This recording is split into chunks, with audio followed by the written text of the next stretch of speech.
Shine परिवार के आप सभी कस्टमर, सभी एसोसिएट, आप सभी को Rashid Naseem, chairman shine group की तरफ से सत्यमेव जयते।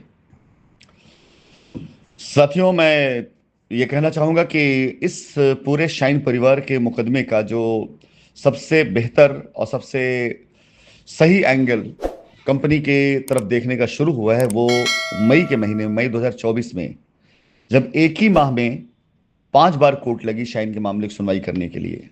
और पांच के पांचों बार जब हम अपने रोड मैप देने गए हुए थे, तो एक बार फिर से कंपनी के ऊपर, एजेंसी के ऊपर जो झूठे आरोपों की भरमार की गई, उस झूठे आरोपों की वजह से ही अगर देखा जाए तो कोर्ट की सख्ती और एजेंसी की तरफ से ये जो सेक्शन 8A के तहत इस मुकदमे को फिर से रजिस्टर्ड करने की जो मांग की गई, वो सिर्फ इस बात को समझने के बाद कि किस प्रकार से झूठे आरोप लगा लगा करके गुनहगार लोग बाहर ऐश कर रहे हैं और बेगुनाह लोग जेल के अंदर एड़ियां रगड़ रहे हैं, तकलीफें उठा रहे हैं, सब्र कर रहे हैं, कानून का साथ दे रहे हैं।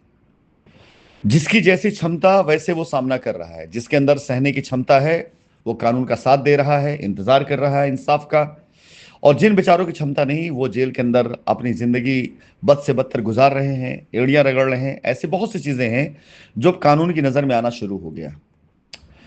सुप्रीम कोर्ट के इस जजमेंट को अगर मैं आपको ब्रीफ करना चाहूं, जहां पर सुप्रीम कोर्ट की पीठ जिसने शशि बाला मैडम को जमानत दी, उसने सिर्फ जमानत ही नहीं दी बल्कि कुछ ऐसी लाइनें भी बोली हैं जो आने वाले वक्त में शाइन के मुकदमे में नजीर बनने वाली है। किस प्रकार से कानून का दुरुपयोग किया गया है कुछ लोगों की खुद की अपनी दी गई ब्रीफिंग या अपनी तरफ से दिए गए तथ्यों के आधार पर, जिसका कोई सबूत नहीं है। आज अगर शाइन सिटी के मामले को देखा जाए तो शाइन सिटी का केस क्या है? 68,000 करोड़ रुपए का गबन और पैसा विदेश जाना। इन्हीं दो आरोपों के आधार पर बाकी सारे आरोप लगाए गए और सारी एफआईआर कराई गई। अगर ये दो लाइनें ना ही होती शुरुआती दौर में, कंपनी ने 68,000 करोड़ का गबन करे, कंपनी भाग गई, पैसे सारे विदेश लेके चले गए, राशिद सिंह पैसे लेके भाग गए। अगर ये दो लाइनें ना ही होती कोर्ट में, अखबारों में, एफआईआरों में, तो एक कस्टमर हमारा विचलित नहीं होने वाला था। इन दो लाइनों के आधार पर जिस तरह से कंपनी की छवि को धूमिल किया गया, एफआईआर कराई जानी शुरू कर दी गई। 500-550 एफआईआर हजारों कस्टमर की भीड़ में, ये कोई बड़ा नंबर नहीं होता, ये कोई बड़ा फिगर नहीं है। एक तरफ कम से कम 30,000 से ज्यादा कस्टमर्स की मेल हैं और एक तरफ मात्र 500-550 एफआईआर हैं और क्लेम में 1000 के अंदर अब तक लोग पहुंच पाए हैं। मतलब जिनका जेन्युइन क्लेम आया है, पहुंचने के लोग 2,500-3,000 लोग पहुंच गए हैं, लेकिन क्लेम जिनका पास हो रहा है वो रेशियो 40% से भी नीचे का है। आज की तारीख में सुप्रीम कोर्ट में मामला पहुंच चुका है जो कि अब तक नहीं गया था।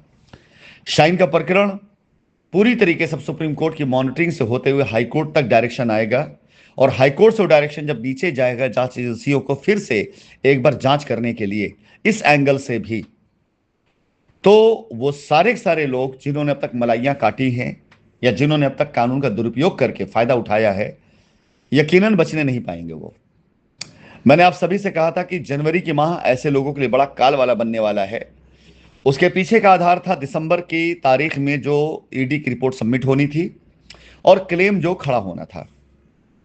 मैं बता दूं कि जब डेट मांगी गई, समय मांगा गया जो कि 15 फरवरी तक का समय दिया गया है, तो अब वो जो कार्रवाई होनी थी वो 15 फरवरी के बाद होगी। और कैसी कार्रवाई होगी मैं अच्छे से जानता हूं, क्योंकि इससे पहले हम बेगुनाह थे, हमें हमारी जमीनों को हमारे ऊपर आरोप लगाकर लूटा गया, गबन किया गया, लेकिन दस्तावेज के नाम पर कोई भी पेपर कभी मूव नहीं हुआ था और कोई भी एजेंसी या कोई भी कोर्ट सिर्फ जबानी इल्जाम लगाने पर काम नहीं करती है। इससे पहले लोगों ने फेक रजिस्ट्रियां कराई, ये हम लोगों से कहते थे, लेकिन इसके कोई दस्तावेज मूव नहीं हुए थे। इससे पहले फर्जी एफआईआरों पर फर्जी बेलें कराई गई समझौता लगा करके, ये सिर्फ आवाज थी, इसका कोई दस्तावेज, कोई आधार नहीं था। लेकिन अब इन चीजों के बड़े सॉलिड दस्तावेज और आधार via supreme court, high court पहुंचने वाले हैं। चाहे वो फर्जी बेलों का मामला हो, चाहे वो फर्जी रजिस्ट्रियों का मामला हो, चाहे वो फर्जी एफआईआरों का मामला हो, ये सारे के सारे पेपर वर्क अब डॉक्यूमेंट सबूतों के साथ सुप्रीम कोर्ट के थ्रू पीआईएल के जरिए डलते हुए हाई कोर्ट तक पहुंचेंगे और हाईकोर्ट से आगे इसका जो एक्शन होगा वो हिंदुस्तान देखेगा। लोगों ने जितना अत्याचार करना था, जितना जुल्म करना था, जितना झूठ बोलना था, जितने झूठे आरोप लगाना था, कर लिया। अब वो दौर चला गया। अब ऐसे लोगों की आवाज, ऐसे लोगों की बात, ऐसे लोगों की जबान, ऐसे लोगों की पोस्ट पकड़ी जाएगी।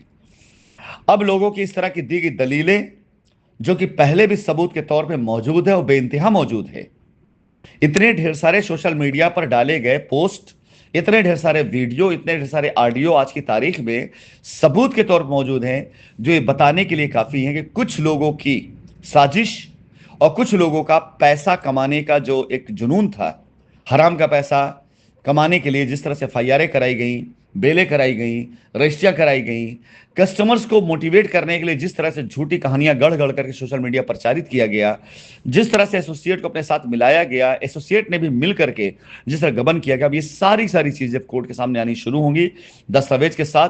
तो यकीन जानिए ट्रिपल एक्शन होगा। कंपनी के साथ गलत हुआ वो तो एक्शन होगा ही होगा। कोर्ट को बरगलाया गया, कोर्ट भी अपना रिवेंज लेगी, एक्शन लेगी। बिल्कुल एजेंसी को बार बार आरोप लगा करके गलत साबित करने की कोशिश की गई, फटकार दिलाई गई। तो अब चाहे वो एजेंसी हो, चाहे वो कोर्ट हो, चाहे वो कंपनी हो, ये तीन के तीनों का जो रिएक्शन होगा ना, वो बहुत खतरनाक होगा। और ऐसे लोग किसी भी तरह के माफी के लायक नहीं हैं जिन्होंने इन तीन के तीनों पर प्रश्न लगाया, चाहे कंपनी में झूठे आरोप लगा के लगाया हो, चाहे कोर्ट का समय बर्बाद करके लगाया हो, और चाहे एजेंसियों के ऊपर बार बार जांच ना करने का आरोप लगाया हो। कानून का सम्मान करते हुए मैं आप सभी कस्टमर से और सभी एसोसिएट्स कहना चाहूंगा कि जिन लोगों ने अब तक अपने को बचा के रखा हुआ है ऐसे झूठे मक्कारों से, बचा के रखिए, इंतजार करिए और देखिए कैसे अब कानून आप सबका साथ देने जा रहा है। बस सच्चाई कानून की तरफ तक पहुंचनी चाहिए।